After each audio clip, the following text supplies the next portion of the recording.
హృదయపూర్వక ఒక నమస్కారాలు తెలియజేస్తున్నాను.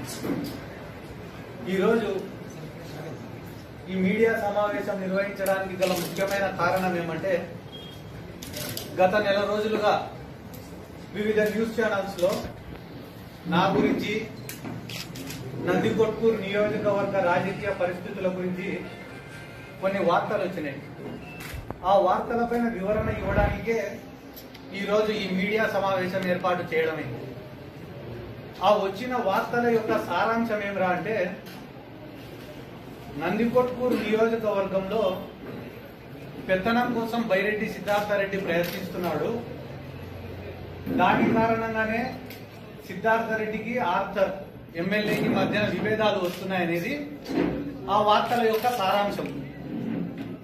మీరందరూ ఒక విషయం గమనిస్తే, ఇప్పటికి ప్రభుత్వం ఏర్పడి 3 నెలలైంది. ఈ 3 నెలల్లో దాదాపుగా 2 నెలలుగా నేను నందికొట్కూరు నియోజకవర్గంలో గాని, కనీసం కర్నూలు జిల్లాలో గాని లేను.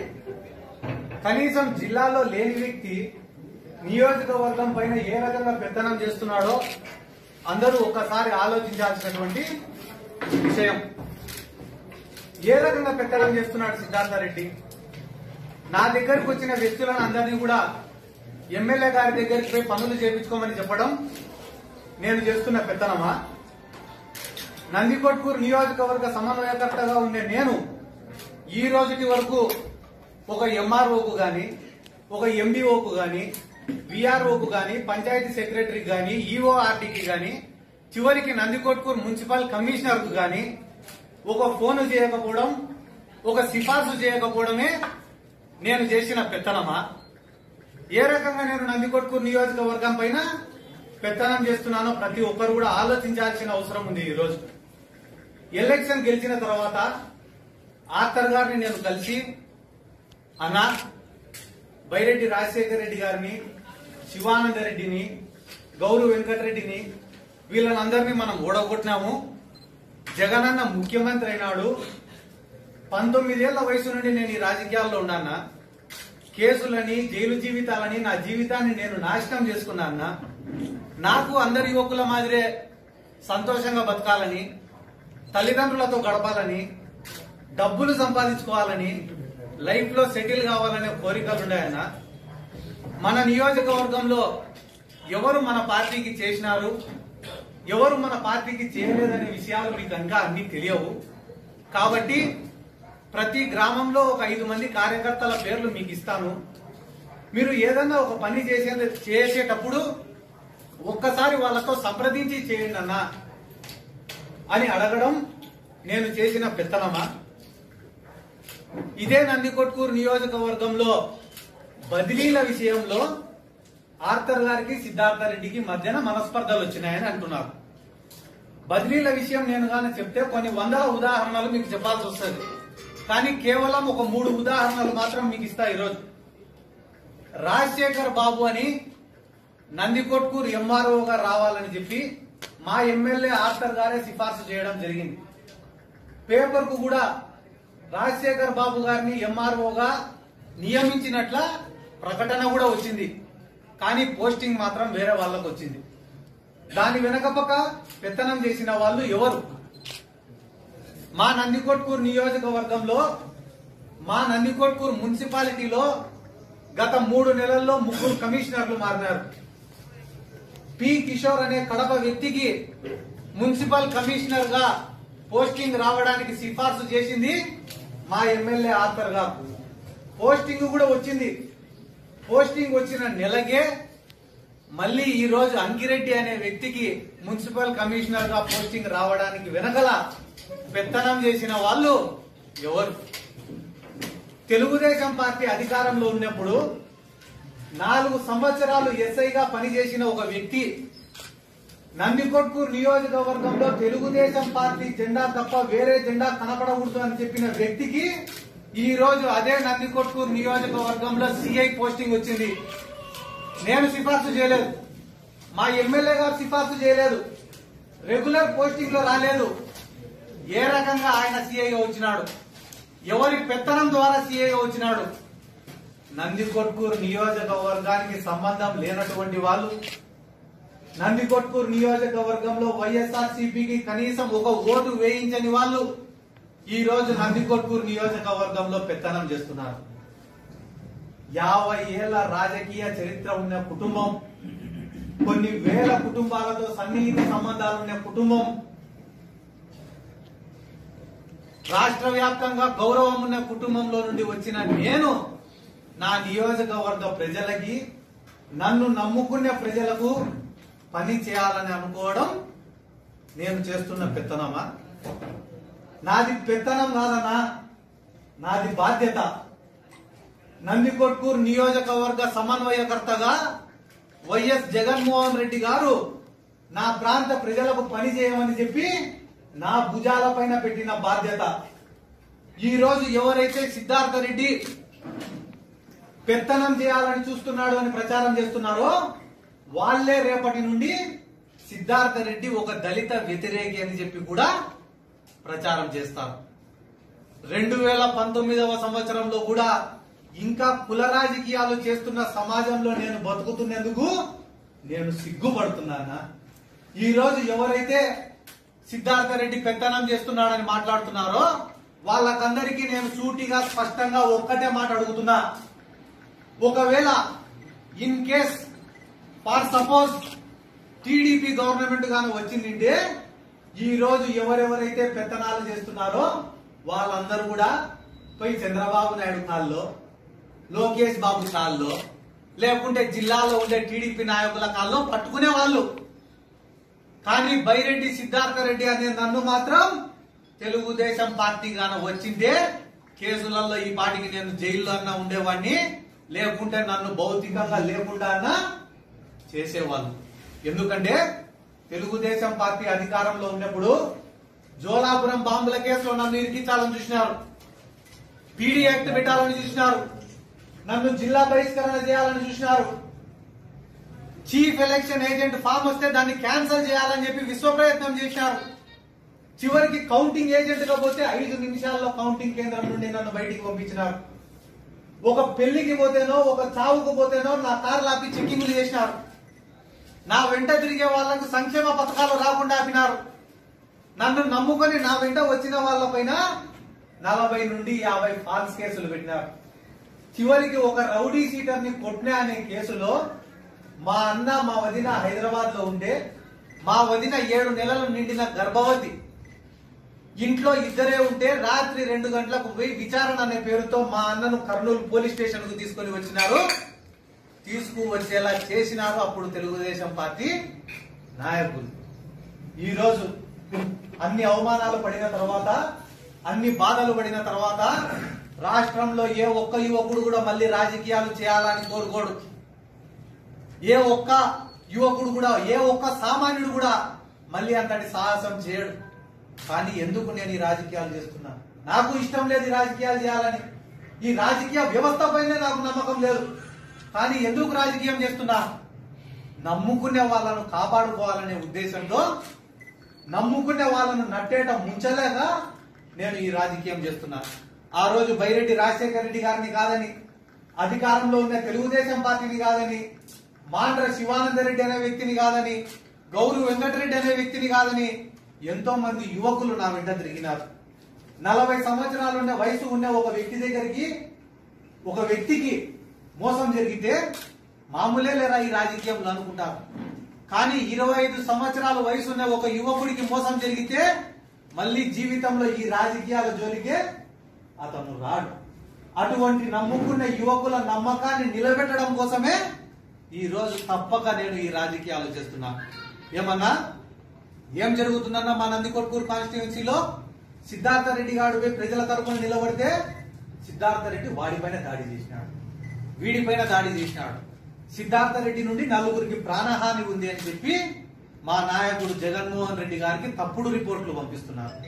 సరేలేరా జగనన్నకు ఎక్కడ దూరం చేస్తారు అని భయపడి పక్కకు పోతే సిద్ధార్థ రెడ్డి పార్టీకి రాజీనామా చేస్తున్నాడు. సిద్ధార్థ రెడ్డి బీజేపీలో చేరుతున్నాడు. సిద్ధార్థ రెడ్డి నియోజకవర్గానికి రావడంలే కాబట్టి Gowru family back to pavilion అంట. వార్తా పేపర్ లో పెద్ద పెద్ద శీర్షిక రాసినారు, బ్యాక్ టు పెవిలియన్. జిల్లాలో ఉండే పెద్ద పెద్ద నాయకులందరూ మందనాలకు జరుపుతున్నారు అని చెప్పి రాస్తున్నారు. ఇది ఎంతవరకు న్యాయమో మీరందరూ కూడా ఆలోచించాల్సిన అవసరం ఉంది. ఇటువంటి ప్రచారాలు ఎందుకు జరుగుతున్నాయో తెలుసా మా నందికొట్కూరు నియోజకవర్గంలో? ఈ రోజుకి కూడా మా నందికొట్కూరు నియోజకవర్గ రాజకీయాలు తెలుగుదేశం పార్టీ వాళ్ళ కనుసన్నల్లో నడుస్తున్నాయి కాబట్టే ఇటువంటి ప్రచారాలన్నీ కూడా జరుగుతున్నాయి. మా నాయకుడు జగన్మోహన్ రెడ్డి గారు అసెంబ్లీలో జరిగిన తన మొట్టమొదటి స్పీచ్ లోనే ఒక మాట చెప్పినారు. ఏమో తెలుసా? ఒక ఎమ్మెల్యే అనే వ్యక్తి పార్టీ మారాలంటే తన పార్టీకి తన పదవికి రాజీనామా చేసి పార్టీ మారాలని చెప్పినారు. అది కేవలం ఎమ్మెల్యేలకే కాదు సార్ వర్తించేది, పార్టీ కోసం కష్టపడి పని చేసిన ప్రతి ఒక్క కార్యకర్తకు కూడా వర్తిస్తుంది. ఈ రోజు మా గ్రామాలలో వైఎస్ఆర్ కాంగ్రెస్ పార్టీ తరఫున కష్టపడి పనిచేసిన ప్రతి ఒక్క కార్యకర్తను కూడా తొక్కే విధంగా ఆ గ్రామాలలో ఉండే తెలుగుదేశం పార్టీ నాయకులు వచ్చి పనులు జరిపించుకుంటున్నారు. జగన్మోహన్ రెడ్డి గారు పారదర్శకత అన్నారు. ట్రాన్స్పరెన్సీ అంటే పేదవాడికి సంక్షేమ పథకాలు అందించే విషయంలో ట్రాన్స్పరెన్సీ, ప్రతి అర్హుడైన పేదవాడికి సంక్షేమ పథకాలు అందించడంలో ట్రాన్స్పరెన్సీ. అంతే తప్ప పార్టీ పదవులు ఇచ్చే దాంట్లో తెలుగుదేశం వాడికి ఇవ్వమని సార్ చెప్పినది. మెదడులో తెలివి ఉండే ఏ ఒక్క వ్యక్తి అయినా కూడా అర్థం చేసుకోవాల్సినటువంటి విషయం ఇది. ఈ రోజు మా నందికొట్కూరు నియోజకవర్గంలో కొంతమంది మాట్లాడుతున్నారు సెల్ఫ్ రెస్పెక్ట్, ఆత్మాభిమానం అంట. ఆత్మాభిమానం లేకుండా బతకలేరంట. ఎటువంటి వ్యక్తులు ఆత్మాభిమానం గురించి మాట్లాడుతున్నారా ఈ రోజు అంటే, ఎలక్షన్లు అయిపోయిన వెంటనే చిల్లర పనులు చేసి పోలీసుల చేత తన్నులు తినే వాళ్ళు ఈ రోజు ఆత్మాభిమానం గురించి మాట్లాడుతున్నారు. ముండమోపుల ఆస్తులు గుంజుకునే వాళ్ళు ఆత్మాభిమానం గురించి మాట్లాడుతున్నారు. రైతుల పొట్ట కొట్టిన వాళ్ళు ఆత్మాభిమానం గురించి మాట్లాడుతున్నారు. ఈ రోజుటి వరకు వైఎస్ఆర్ కాంగ్రెస్ పార్టీ కండువాన్ని కప్పుకోకుండా నందికొట్కూరు ప్రభుత్వ కార్యాలయాల్లో పెత్తనాలు చేస్తున్న వాళ్ళు ఆత్మాభిమానం గురించి మాట్లాడుతున్నారు. సార్ ఆత్మాభిమానం గురించి మీకు అందరికీ ఒక చిన్న విషయం చెప్తాను. సుభాష్ రెడ్డి అని ఒక పెద్ద మనిషి, కొనిదేల గ్రామం ఆయనది, మాజీ మార్కెట్ యార్డ్ చైర్మన్. ఆయన ఆ గ్రామ అభివృద్ధి కోసం తన ఆస్తులను మొత్తం దానం చేసిన వ్యక్తి సుభాష్ రెడ్డి అనే పెద్ద ఆయన. ఆయన చివరి రోజుల్లో ఇల్లు గడవక తను దానం ఇచ్చిన సత్రానికే షట్టర్లు వేసుకుంటే నెలకు ఒక 2,000 3,000 బాడుగలు వస్తాయనే ఉద్దేశంతో షట్టర్ వేస్తే తెలుగుదేశం పార్టీ నాయకులు పోయి సార్ ఇతను ఊరిపైన ఉన్న సత్రాన్ని కబ్జా చేసినాడు సార్ అని పోలీసులకు కంప్లైంట్ ఇచ్చినారు. సార్ నేను దానం ఇచ్చిన సత్రమే సార్, డాక్యుమెంట్లు చూడండి సార్ అని పోలీసులకు చూపిస్తే పెద్ద ఆయన అన్ని దానం చేసిన వ్యక్తివి ఇది ఒక్క విషయంలో ఎందుకు చెడ్డ పేరు తెచ్చుకుంటావు వదిలే అన్నాడు. ఆ బాధ తట్టుకోలేక ఆ మనిషి ఇంటికి వస్తే వారం తిరగకముందే ఆ పెద్ద మనిషికి వస్తున్న పెన్షన్ ని తీయించినారు ఈ తెలుగుదేశం పార్టీ నాయకులు. ఆ పెద్ద మనిషి కష్టాలు చూడలేక నేను పోయి 50,000 రూపాయలు ఇచ్చినాను. నీ వయసు ఎంత బాబు అన్నాడు. పెద్ద నా వయసు 23 సంవత్సరాలు అంటే 23 సంవత్సరాల వయసున్న యువకుడివి నువ్వు 50,000 రూపాయలు ఇస్తే ఎట్లా తీసుకుంటా అనుకున్నావు బాబు అని అన్నాడు. అది సార్ ఆత్మాభిమానం అంటే, అది సార్ సెల్ఫ్ రెస్పెక్ట్ అంటే. ఆ తర్వాత వారానికి ఆయన చనిపోయినాడు. అటువంటి వ్యక్తులు ఎంతో మంది అవమానాలు పడ్డారు తెలుగుదేశం పార్టీ ప్రభుత్వంలో. ఈ రోజు మా నందికొట్కూరు నియోజకవర్గంలో ఎవరు సంతోషంగా ఉండాలంటే ఆ పార్టీ నుండి ఈ పార్టీకి, ఈ పార్టీ నుండి ఆ పార్టీకి జంపింగులు చేసేవాళ్ళు, తెలుగుదేశం పార్టీ వాళ్ళతో సత్సంబంధాలు పెట్టుకునే వాళ్ళు మాత్రమే ఈ రోజు సంతోషంగా ఉన్నారు. గత 3 నెలలుగా ఎన్నో అవమానాలు, ఎన్నో బాధలు, ఎన్నో ఇబ్బందులు, ఎన్నో విమర్శలు ఎదుర్కొని కూడా నేను ఎందుకురా మౌనంగా ఉన్నా అంటే, నేను మీడియా ముందుకు వచ్చి ఏం మాట మాట్లాడితే జగనన్నకు ఎత్తుకపోయి ఏం చేసి నన్ను దూరం చేస్తారో అనే బాధతో నేను ఇన్ని రోజులు మౌనం వహించిన. చేతగాక కాదు, చేయలేక కాదు.